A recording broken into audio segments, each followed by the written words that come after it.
Just finished rolling out new actions and proposals to drive down prescription drug prices for all Americans. The current situation is unacceptable, and fixing high drug prices is a top priority for the President. The blueprint will seek to encourage innovation while also promoting better competition and reform. The Department of Health and Human Services will take a range of immediate actions to implement the President's plan. I'd like to welcome Secretary Azar to the podium to speak about this and take a few questions on the topic. And as always, I'll be back up to take questions on other news of the day. Mr. Secretary. Thank you, Sarah. Good afternoon, everyone. Well, as the President said earlier, we need a system for prescription drug prices that puts American patients first, and one that takes care of America's patients and doesn't take advantage of them. What I wanted to do was try to just put a frame together for the actions that you'll see in the blueprint and what the President and I talked about today, so you just have a sense where we're going here. There are four major problems that we face. The first is high list prices for drugs. The second is government rules that get in the way of plans getting good deals for our senior citizens in our Medicare program. The third is foreign countries free riding off of American innovation. And the fourth is high out-of-pocket costs, especially for our seniors. So as you heard from the President today, this administration has already made a lot of progress in this regard. So in the first year and a half in office, the FDA has approved more generic drugs than ever before in history, saving $8.8 billion in the first year. We also changed Medicare's reimbursement rules to bring down the out-of-pocket spending for senior citizens, saving them $320 million out of pocket on the drugs that they buy each year. That work and the work that we're laying out now in the President's blueprint, it's focused on four strategies to help fix this very complex problem that we face. First, increased competition. Second, increased and better negotiation. Third, incentives to actually lower list prices. And fourth, lowering out-of-pocket costs. So first, it's crucial that we have more competition in the prescription drug markets. That means we need a vital and vibrant generic drug industry and generic drug market. We need to foster and nurture a new competitive biosimilar generic drug market. Those are the generics essentially for those really complex, expensive biologic medicines. We need to foster and nurture that. We also have to get after pharma companies who engage in anti-competitive practices and try to block the entry of generics or biosimilar products to market by, for instance, blocking access to their products so they can't do the studies they need to do in order to get approval of an affordable generic or biosimilar market. So we're going to go after all of these kinds of abuses. Second, we've got to bring more private sector negotiation and better tools to our Medicare program so we get the best deals. The Part D drug discount program for senior citizens is now 15 years old. I was there when we created it and helped to launch it. And when we did it, it's still a great program, but it had the best tools. It was the best at negotiating great deals for our senior citizens and really was able to drive tight formularies that were very efficient. And that's what's helped keep the cost of that Part D drug plan down below forecast and constantly low premiums throughout its time. But over 15 years, as so often happens with government programs, it got frozen in place. And the private sector kept adapting and learning, especially after the economic crisis in 2007, how to control drug spend even better. Okay? Part D stayed more static. We need now to bring the same tools that are available to the private sector to those Part D drug plans so they can negotiate better. We need to unleash them so they can drive great deals for our seniors. We also have another part of our program, a major part, which is called Part B. These are the drugs the physician administers. Mention those in the Rose Garden. These right now are paid basically on a list price plus a markup. They send us a bill, we write a check. There's no negotiation involved in that at all.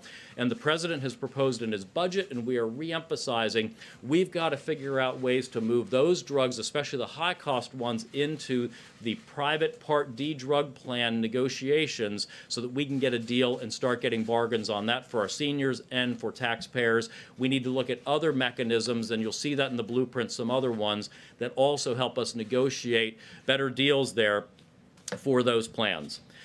Third, and this is a very complex area. Right now, we have to bring incentives to lower list drug prices. Okay, right now, every incentive in the system is to increase and have high list drug prices, because everybody in the system, except the patient and the taxpayer, is wetting their beak along the way. They're getting a percent of that list price. List price goes up, list price higher. Everybody makes more money along the way, so that it's just, the math just works that way. We need to try to flip the incentives backwards so that financially it makes less sense to increase prices. So one of the things we're going to do, I talked about this in the Rose Garden, is that we are having the FDA look at how we can require in direct-to-consumer TV ads that you have to disclose the list price of your drug. We believe it's an important part of fair balance that if you're telling a patient, activating a patient to have a discussion with their doctor about a drug, telling them all the good things that drug can do for them, it's material and relevant to know if it's a $50,000 drug or a $100 drug, because often that patient is going to have to bear a lot of that cost. In addition, we have in Medicaid and Medicare some key incentives that we can turn around on list prices. As part of Obamacare, one of the deals with the pharma industry was capping the statutory rebates on drugs in the Medicaid program at 100%. We are going to work with Congress to look at overturning that cap on rebates. That, again, will make the math work so that when you increase your list price, it's going to cost you more money if you're a pharma executive thinking about raising prices. We're also proposing, we want to think about some really creative ideas in our programs of reversing those incentives. So right now in our drug discount program, if you have a drug that fits into one of these protected classes, it's almost impossible for the drug plan to negotiate and get any kind of discount from you. Okay? Well, that everybody gets that. What if instead we say, you only get to be in that protected class if you haven't raised your list price in the previous 18 months? What if we say, you can be exempt from these specialty tiers where the patient has to pay a lot out of pocket, but only if you haven't increased your list price in the previous 18 months? So a lot of tools like that. The other big area we have to look at is the entire system of rebates that we have with pharmacy benefit managers. We are calling into question today the entire structure of using rebates as the method of negotiating discounts in the pharmacy channel. Because right now, every incentive is for the drug company to have a very high list price and to negotiate rebates down, often in a very non-transparent way. What if instead we said no rebates, flat price, fixed price in the contracts, take away this whole what's called the gross to net spread that removes then makes people indifferent to what the list price is in that system, and takes away the incentives where even the pharmacy benefit manager makes money from higher list prices. We also have a real issue that we've got to look at, which is the role of compensation for pharmacy benefit managers. They're taking it now from both sides. They're getting compensated by their customers, the insurance companies, but they're also getting compensated by the drug companies they're supposed to be negotiating against. They're getting rebates and keeping some of the rebates. They're getting administrative fees. Should we move to a fiduciary model where the pharmacy benefit manager works for the insurance company or the individual and only is compensated by the insurance company or individual? Forbid remuneration from the pharmaceutical company, so that it's all completely on one side there, complete alignment of interest. And then finally, how do we lower out-of-pocket drug costs? Well, as the president talked about it, we're going to get rid of these gag rules. Okay, right now, some pharmacy benefit managers are telling pharmacists, you're not allowed to tell the patient that if they paid cash for this generic drug, it would be cheaper for you than if you run it through your insurance. We think that's unconscionable, and in Part D, we're going to work to block that. We also think it's a right that when you're sitting there with your doctor, you ought to be able to know what your out-of-pocket is for a drug you're going to be prescribed under your precise drug plan. And you ought to have that information, and you ought to have information on what competing drugs are that your doctor's not prescribing and what you would pay out-of-pocket for that. And that ought to be across the Part B plan and the Part D plan. Let me give you an example. You're in with a doctor. This doctor has an infusion clinic, okay, as part of their office. Okay, so they write you a drug that might be an infused drug. You might have a $300 copay for that. Well, wouldn't you like to know that if the doctor instead wrote you a self-injectable drug, you'd have a $20 copay? And you could at least have an informed discussion. So we think that kind of informed consumer on out-of-pocket will also help drive real savings in the system. So these are just some of the measures. There are over 50 actions that we have in the blueprint. And this is, again, not one and done. Okay? We are learning, we are open, we're hearing. We want this to be an active, ongoing process. This doesn't get solved tomorrow. It's going to take years of restructuring this system. But these are big, they're bold steps. This is the most comprehensive attack on prescription drug affordability in history by any president. And I'm just grateful President Trump is standing behind us and encouraging us to do these kind of bold measures. So with that said, let me open it up to questions. There's a tremendous number of moving parts in this blueprint, many of which will require legislative action. How much of this works without the rest? Do you have to do it all, or can you do just a part of it? And how much can be done through executive action versus legislation? That's a great question. Most of this, we believe, can be done by executive action. Now, we are more than happy to work with Congress on a bipartisan basis. So many of these solutions ought to be attracting bipartisan support. We all acknowledge this. These are problems we have to deal with.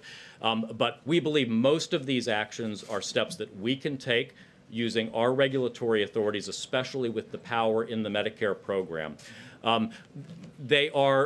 Few of them are interdependent, and so it's not as if any one is requiring a preceding act there. We think we can attack many of these steps. It is complex, though. It is because the system is rocket science. It's unbelievably complex.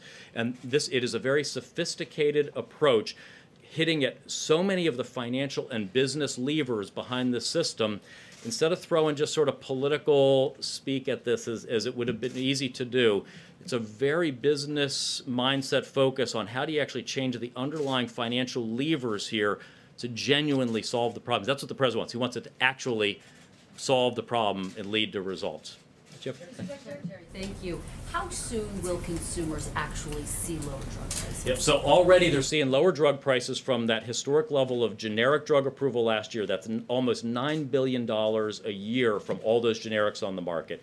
The cuts that we made on how we reimburse on Medicare drugs, $320 million a year from that already. As we make more of these, we are certainly moving forward with any of these changes to make sure that they're going to see it in the pocketbook right away. It's going to take time. Some of this will take regulatory action. We'll have to go through the administrative process. But I can tell you, as soon as I walked out of the Rose Garden, you know what the first question the president and the chief of staff had was?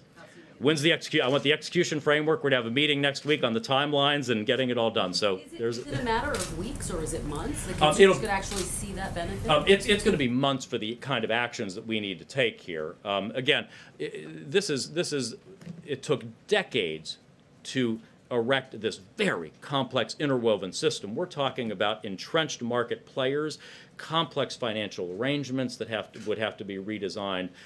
So I don't want to overpromise that somehow, on Monday there's a radical change, but there's a deep commitment that this is fundamental structural change that we're talking about to our system.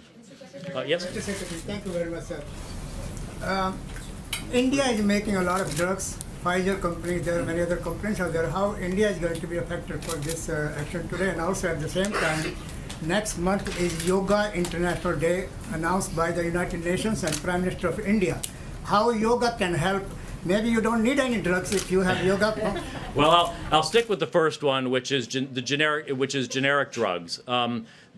Generic drugs, competition in our system is absolutely vital. That's why the deep commitment of the administration to remove any anti-competitive barriers to generic competition. Yes. You talked about calling into question the entire rebate structure. Yes. Specifically, what steps are you doing now, and when might consumers see changes on that? Yes. So as part of the blueprint, we're releasing a request for information that's the initiation of seeking input. This is the restructure. This is the possible restructuring of a major sector of the economy. One doesn't do that lightly. It's beginning a national dialogue with the public, with stakeholders, with Congress on If we were to do this, if we were to outlaw rebates, say, in the Part D drug discount program, and instead require that the products be discounted at a fixed price. So, for instance, just to explain how this works now, let's say you have a $1,000 drug. You go to the pharmacy benefit manager and say, hey, if you cover my drug, I'll give you a 30% rebate on that after the fact, if any of your patients use this. Okay, so a $300 rebate on that. What this would say is, instead of that, you would have to negotiate, and the contract would say, you get reimbursed $700 this year, and then maybe $702 next year if for some inflation. So it's fixed and indifferent then to list price. So this game, what goes on now is frankly a bit of a game, which is the drug company negotiates this 30% rebate, and then the next day increases price 30%. And it's this game of chase that goes on. Instead, fixed price, make everything indifferent to this list price, and all the fees not be based on a percent of this artificial list price, which for so many people is like the rack rate on the back of your hotel room door. You know, almost nobody pays it, but too many people now in the healthcare system are paying it, and they're suffering from that. But any timeline for this? Like how long this Well, might take? so this is out today, and we're going to seek comment, and we want to learn, and then we're going to move forward on that if it makes sense, and we need to learn how to restructure things. I believe that even one pharmacy benefit manager just yesterday talked about this precise issue of restructuring their contracts to get out of this rebate spread conundrum that the world is in. So I believe it's doable, and I think it will have tremendous systemic impact. Yes? There are a couple of notorious examples in the last couple of years of drug companies buying drugs that have been on the market for years and suddenly raising their prices extraordinarily. Yes. Is there anything in this blueprint that addresses that? For There example, is. the EpiPen situation a couple of years ago. There is. So one of the elements on increasing the power of negotiation that we're doing in this plan is if a sole source generic drug, which is what these instances that have gotten so much attention in the past several years, this is when you have one generic drug out there, and if there is any increase in price by a sole source generic, we are going to allow the drug plan to reopen their drug formulary immediately and take action against that drug, whereas right now they have to wait for the end of the year on the new plan cycle. They can immediately go after that drug, come up with alternative drugs, or create preferential treatment for other drugs over that one right away if there's any increase of price of a sole source generic. Yes. Yes, so you're talking about the increases in drug prices. Well, in areas like Maryland and Virginia, insurers are talking about double-digit health insurance premium increases. There's a Maryland regulator that's said something like the ACA is in a death spiral, kind of echoing past words of the president. What are you doing to deal with that? Does HHS just accept these premium predictions as reality? What are you doing to reduce those costs? So some of these premium submissions right now, it is the very beginning of a process that happens with state regulators around those insurance designs. These price increases were happening under President Obama. They continue because of the structural infirmities in how Obamacare was designed.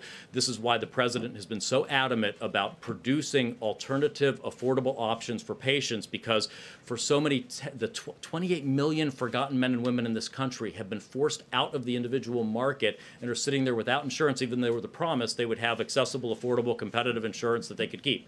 6.7 million Americans paid $3.1 billion in the Obamacare taxes for the privilege of not buying insurance they couldn't afford and didn't want. And 80% of them make $50,000 or less. So we're trying to bring short-term plans as an option for people. We're trying to bring association health plans out of the Labor Department as options for people. The president is we want to keep looking for more options to get people out of some of the traps that the Obamacare system has created of these high-cost and uncompetitive plans for people. Yes? Go ahead.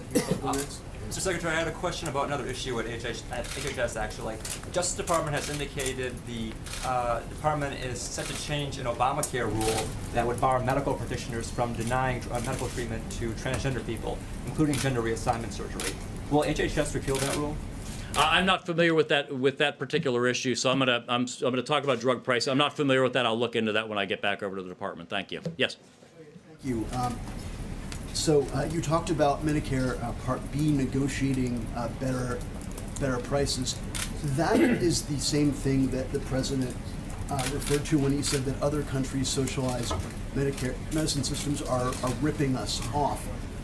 Why is that okay for Medicare but not for other countries? Oh, so the difference is having entities negotiate in a competitive environment. So what happens in some of these socialist countries, I dealt with them in the past, what they do is they say, you don't come into this country unless you pay this low price. And here's a low, below market, non-competitive price. You either pay it or you don't come into this country. And they don't really care if the people of their country don't get access to that drug, and the people aren't informed even that they don't have access to that medicine in these rationed systems.